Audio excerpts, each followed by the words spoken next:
안녕하십니까. 신의 한수의 신혜식입니다. 손혜원 부친이 6.25 전 남로당 활동했다는 것은 많이 알려진 사실입니다. 손혜원 부친 관련 기록은 손혜원도 그렇게 얘기하고 있거든요.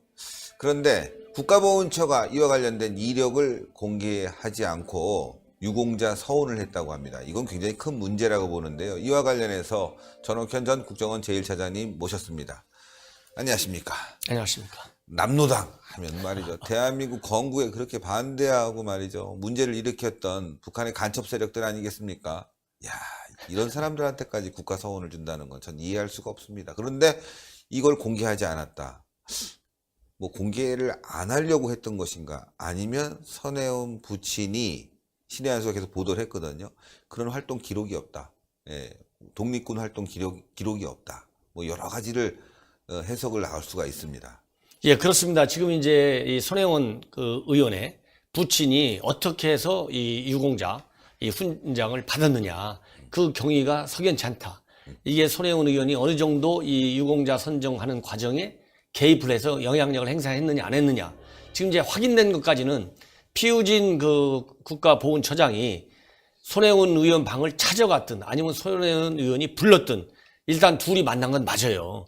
그러면 둘이 만났는데 그 안에서 뭐 이렇게 선정 절차에 관해서 의견을 나눴다 이런 얘기까지는 나왔는데 뭐 보훈처장이라는 사람이 지금 현 정부에서 이제 장관급 자리로 올라갔잖아요. 그렇죠. 전에는 차관급인데 장관급 인사가 할 일이 없어갖고 그거 실무 절차 관련 현지 국회의원 얘기한다. 그건 상식적으로 이해가 안 간다. 그렇잖아요. 그건 뭐 보좌관들 비서진들이 얘기해도 되고 보좌관이 담당 그 과장 정도만 알으면 그런 거는요 담당 과장이 더 잘합니다. 네. 최고 잘알아요 장관보다도. 그렇죠. 예, 그런 점이 이제 석연치 않고 특히 선정 과정에서 이제 그 동안에 6번이나 이렇게 그 선정이 안 됐는데 왜 갑자기 현 정부에서 됐느냐? 과거 민주당 정부에서도 안 됐거든요. 네. 이러다 보니까 이제 계속 의혹과 문제제기가 됐는데 오늘 이제 조선일보 보도에 의하면 그 이제 보훈처에서 이제 이런 거 할 때 심사 기준 이런 거 관련된 전문가들 이게 의견 보고가 있나 봐요. 그 보고서를 기준으로 해서 이제 뭐 했다고 그러는데 그 보고서에 안 나와 있는 것이 남로당 활동을 한 건 맞다. 그런데 그 구체적으로 어느 정도 부역 활동을 했느냐 이것이 전혀 안 나와 있어요. 이러다 보니까 이게 6.25 때 그 행적이 지금 전혀 안 알려지는 거 아니에요. 그러면 이런 이 행적이 불상이기 때문에 과거 정부에서도 6번이나 훈장을 못 받은 거예요. 유공자 인정을 못 받은 거예요. 그런데 이렇게 불분명한데도 불구하고 그러면 무엇 때문에 줬는지 보고서에서 썼어야 될 거 아니에요. 그렇죠. 뭐 행적이 불분명하나 이렇게 추정이 돼서 준다든가 그런 자료가 있다든가. 그러니까 이러이러한 이제 자료로 볼 때 이렇게 추정이 된다든가 그래서 이렇게 훈장을 준다라고 해야 되는데 거기에 진짜 아무 말이 없어서 공개가 안 되는 건지 아니면 또 그게 공개되면 또 다른 그런 논란을 일으키기 때문에 공개를 안 하는 건지 지금 현재까지는 불분명하다. 여운형의 굉장히 비서였다고 해요. 예. 남로당 총책인 여운형의 비서였고 일제시대 때 손혜원 부친은 이제 일본이 패망한다 이런 자료를 돌려서 걸려갖고 옥살이를 1년 5개월 동안 했다고 합니다. 그런데 1년 5개월 동안 옥살이를 했는데 당시에 그런 기록이 일제시대 이제 끝나고 난 뒤에 그 자료를 다 검토했는데 없어요. 그러니까 이제 본래는 이제 이분이 이제 조선 공산당 활동을 하다가 이제 남로당으로 이제 바뀌었잖아요. 그거는 두 당이 합쳐져 가지고 그렇게 된 거거든요. 근데 조선 공산당은 본래 항일 투쟁 단체니까 지금 얘기한 대로 아버지가 이렇게 항일 투쟁 활동을 한 것은 맞다고 봐요. 근데 중요한 것은 남로당 활동 때문에 남로당 활동이 불분명하기 때문에 아까 제가 얘기한 대로 그동안에 훈장을 못 준 거거든요. 그러면 남로당 활동이 문제가 되고 불분명하고 미상이라 됐는데 여기 지금 우리 보도에 보면요. 그 광복구 행적이 불분명한 사람이 몇 명인 줄 아십니까? 13명이래요. 13명인데 딱 한 명이 됐는데 그게 손혜원 의원의 아버지예요. 예. 그러면 13명 중에서 그러니까 12대 1로 왜 차별화시켜서 이 사람만 훈장을 받았느냐. 이것도 설명을 해야 될 거 아닙니까? 그렇죠. 이거에 대해서 보훈처가 설명을 하나도 못하고 있어요. 그렇기 때문에 이제 지금 이 자리에서도 도대체 이게 남로당 활동의 구체적인 내용이 정말 뭔지. 없느냐 있느냐 이거를 이제 궁금해하는 것이고 그리고 이제 지금 현재 이제 국정원이나 경찰 이런 데서 혹시라도 또 이제 보훈처 자체적으로 조사를 했겠지만은 국정원이나 경찰에서 이 손혜원 의원의 부친 관련 자료 내용, 그것은 예를 들어서 훈장을 수여하기에 부적합한 그런 내용이 어디라도 있는데 그게 무시가 됐는지, 그렇잖아요. 그런 것도 좀 알려야 되고, 그러고서 이제 예를 들자면은 이 손혜원 의원이 아까도 말씀드렸지만 과연 아버지가 훈장을 받는데 지금 손혜원 의원 측으로부터 나오는 얘기를 보면 의심되는 행동이 하나도 없어요.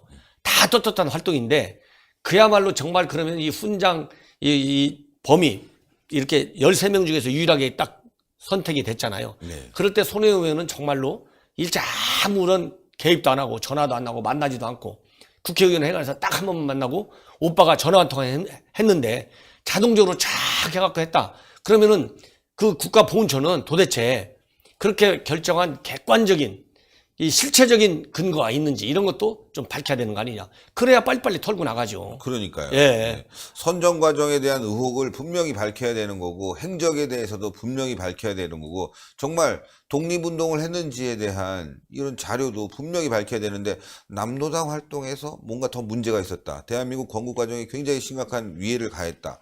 이런 내용을 뺀 거 아닌가 뭐 이런 의혹도 있고 말이죠. 정말 독립운동가로서 활동을 했는지에 대한 의혹도 있고 말이죠. 여러 가지 의혹이 있는데 왜 선정했는지 정말 이해가 될 수가 없습니다. 그러니까 이제 남노당은 이제 주 공산주의 정당이잖아요. 예. 이런 정당은 이 공공기관을 파괴하고 그잖아요. 총파악 같은 것도 하고 이런 정당으로 이제 인식이 돼 있었거든요. 그렇기 때문에 아까 말씀드린 대로 이 남노당 활동 13명하고 지금 13명 중에 유일하게 혼자 됐는데 네. 나머지 그러면 12명의 행적을 한번 공개하는 것도 좋아요. 그죠? 그러니까요. 12명 행정하고 이 손혜원 부친의 행적이 불분명하다 하더라도 아무것도 없는데 그 훈장을 줬다. 그러면 더 문제인 거죠. 그렇죠. 그럼 아무것도 없는 불쌍한 사람도 12명은 다 줘야죠. 12명도. 똑같이 불명한데. 그러니까요. 그럼 그동안에 13명 하나도 안 줬는데 왜 이번만 해필이면 손혜원 의원이 의원인 현 상태에서 이 사람 아버지만 상을 받느냐 이거예요. 아주 이거는 반드시 국민들한테 밝혀져야 맞습니다. 그래야 손혜원 의원도 살고 나중에 복당할 때라도 살 거 아니에요. 지금 또 목표에서 또 출마할지도 모르잖아요. 그럼 검증할 때도 필요하죠. 그렇잖아요. 아, 진짜 여러 가지 의혹이 있습니다. 이번에 뭐 손혜원 관련해서 투기 의혹, 지금 특혜 의혹, 게다가 자신이 운영하는 회사와 관련된 판매 의혹, 뭐 하나도 말이죠. 떳떳하게 해명한 거 없이 자신은 뭐 다 아무 문제 없다, 뭐 선의였다 이렇게 얘기하고 있는데 언론들도 제대로 파지 못하고 있는 것 같아요. 조선하고 동아 정도만. 그러나 그 두 언론사가 파는 것도 이렇게 많으니 도대체 어디까지 의혹이 나올지 파도 더 나온다고 해서 아까 방송하셨던 우리 황경우 단장은 더 파면 이제 유전 나온다고 하더라고요. 그러니까 참 다행스러운 건지 어쩐 건지 잘 모르겠지만 손석희 이 관련 보도가 너무 많다 보니까 이제 손혜원 그 의원 관련 보도는 이제 쑥 들어가는 것 같아요. 그러면서 이제 잠잠해지는 것 같은데 잠잠하고 안 잠잠하고를 떠나서 국민들이 머릿속에는 항상 남아있기 때문에 본인도 그래야 잠도 편히 잘 거 아니겠습니까? 그렇죠. 개운하게 정리하고 하는 게 좋겠다 이런 생각이 듭니다. 네, 그렇습니다. 나머지 지금 12명 행적이 불분명하고 그동안에 포상을 못 받아온 것은 손혜원 의원 아버지도 마찬가지잖아요. 네. 그것 때문에 행적이 불분명했기 때문에 그동안에 그 훈장을 못 줬어요. 그런데 나머지 12명은 그런 거 얼마나 억울하겠어요. 그렇잖아요. 그러니까요. 아, 이럴 줄 알았으면 나도 국회의원 할 건데 이런 생각을 하는 사람들이 왜 없겠습니까? 맞습니다. 예, 그렇기 때문에 지금 저 정부가 내세우는 게 공정한 거 아니겠습니까? 그죠? 정의 이런 건데 그런 그 컨셉과 철학에 맞게 이게 정말 제대로 처리가 됐는지 상당히 좀 빨리 공개가 되는 게 좋겠다. 저는 그런 생각이 듭니다. 돼야 됩니다. 예, 특혜도 예. 엄청 많잖아요. 예. 지금 독립유공자가 되면 자녀에 대한 특혜, 세제 혜택 엄청 많은 건데 이거 한 사람에게 이렇게 불분명하게 특혜를 준다는 거는 문제가 심각한 거고 이게 정권과 결탁해서 그 권력으로 눌러서 이런 특혜를 받았다고 한다면 이거야말로 권력 남용, 직권 남용 처벌해야 될 그런 상황입니다. 그래서 뭐 국가보훈처 표우진 처장도 뭐 깜빵 갈 일 생기고 또 손혜원도 마찬가지고 말이죠. 공정해야 되는 거 아닙니까? 박근혜 정부에서는 다 갔는데 왜 지네들은 안 갑니까?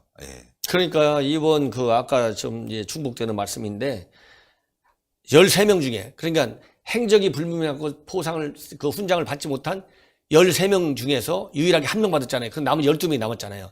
12명이 억울하지 않게 해주는 것이 과제다. 저는 그렇게 봐요. 맞습니다. 12명이 얼마나 억울하겠어요? 그러니까요. 예. 아유, 게다가 또 남노당 활동했던 사람들한테까지 국가유공자가 뭡니까? 그러니까 쉽게 얘기하면요. 남노당 활동이 지금 대한민국이 어떤 나라입니까? 자유민주주의. 이게 헌법에 나와 있잖아요. 자유민주주의. 그럼 남노당은 대한민국 헌법 정신과 배치되는 그런 정당이에요. 정면으로 배치되는. 그렇죠. 이게 적이에요, 적. 폴리티컬리 정치적으로는 적이나 마찬가지잖아요. 지금 우리가 북한 왜 싫어합니까? 북한 노동당이 대한민국 헌법 가치를 다 부인하는 거 있잖아요. 네. 이 남노당은 바로 그런 정당은 똑같은 정당이잖아요. 근데 이런 정당 활동을 한 사람을 훈장을 줬다. 그러면 대한민국 헌법 가치에 반하는 훈장인 거예요. 그러니까요. 그러면 이 훈장 준 행위 자체가 헌법 위반으로 봐요, 저는. 제가 법률가는 아니지만 정치적으로 해석하면. 이거 그렇잖아요. 헌법소원 내야 되겠어요. 아니, 왜냐면은 대한민국 헌법은 자유민주주의를 기본으로 하고 있잖아요. 그렇죠. 그래, 남노당은 통진당 왜 해산됐습니까? 통진당. 그러니까. 자유민주주의 가치를 부정하기 때문에 해산된 거예요. 이거 불법 정당이다. 예? 불합치. 헌법에 그래서 헌재에서 이 재판한 거 아니겠습니까? 그렇죠. 그런데 헌법 정신을 거부하는, 부인하는, 상치되는 활동을 한 사람을 훈장 줬다. 이거 헌법 무시하는 거죠. 그렇죠. 이건 단순한 좀 뭐 정치적으로 개입했네 안 했네 이런 차원이 아니고 저는 이거 법률가들이 제대로 한번 검토할 필요가 있다고 봅니다. 네, 예, 지금 말씀하신 대로 이런 거가 정말 헌법 소원 대상이 되지 않을까 저는 싶어요. 좋은. 헌법 정신 자유민주주의 가치에 반하는 남노당 활동하는 사람을 갖다가 유공자 서울을 준다.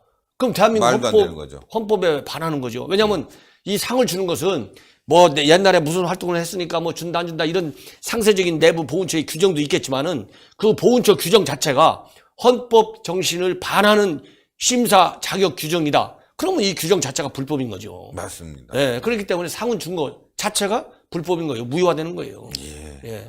좋은 이거 말씀. 굉장히 심각한 거라고 저는 심각합니다. 봅니다. 예, 예. 특히나 뭐 국정원 제1차장 하신 안보 전문가고 대한민국 30년간 안보를 위해서 지켜왔던 싸워왔던 분이시니까 이건 분명히 지금 아니래도 다음에 국회에 들어가셔서 꼭 문제를 삼아야 돼요. 이거는 저는 뭐 제가 뭐 손혜원이라고 아무 감정도 없고 아무 이해관계도 없는데 이거 아까 얘기했는데 12명이 얼마나 억울할 것이며 그건 뭐 인간적으로 억울한 거겠죠. 그런데 남노당 활동한 내용이 불상인데 지금 정부 발표를 믿으면 그렇잖아요. 안 밝히고 있으니까. 그럼 우리 국민들 모르잖아요. 그러면 그 활동이 헌법 가치에 반한다. 그럼 더더욱이 문제되는 것이고. 맞습니다. 몰라서 상을 줬다. 몰라서 훈장을 못 준 게 그동안 6번에 못 받아 줬는데 그러면 이것도 헌법을 부정하는 거예요. 맞습니다. 예. 네. 이건 굉장히 심각한 거다. 그건 그렇게 봅니다. 심각한 문제입니다. 너무너무 감사드리고 전학현의 안보정론 TV 요즘 화제입니다. 여러분들 구독, 추천 많이 부탁드리겠습니다. 너무너무 잘 돼서 제가 아주 기분이 좋습니다. 감사합니다. 감사합니다. 네. 참 다른 독립군 가족들은 어떻게 생각할 겁니까? 손혜원 씨 이거 참 문제 아니겠습니까? 국회에 들어와서 여러 가지 활동을 한 것으로 알고 있고 또 박근혜 대통령 탄핵에 앞장서서 고영태와 함께 사진 찍고 말이죠. 탄핵해야 된다 그렇게 날뛰던 분인데 어떻게 생각하시는지 자신의 활동에 대해서는 어떻게 지금 생각하고 있는지 정말 이권 없이 아무 생각 없이 아니죠. 순수한 마음으로 그런 피우진 국가보훈처장을 만나서 이런 상을 달라고 한 건 아닌지 뭐 하여튼 여러 가지로 말이죠. 의혹이 갑니다. 손혜원 의원은 떳떳하게 지금이라도 국민에게 사과하고 말이죠. 다시 원상태로 돌리고 자신은 법적 책임이 있다면 받아야 될 것 같습니다. 자, 방송 여기까지 하겠습니다. 여러분들 동그랗게 올라가는 구독 버튼 꼭 눌러주시고요. 추천 버튼 꼭 부탁드리겠습니다. 댓글로도 많은 응원 부탁드리겠습니다. 대단히 감사합니다. 감사합니다. 네, 수고하셨습니다.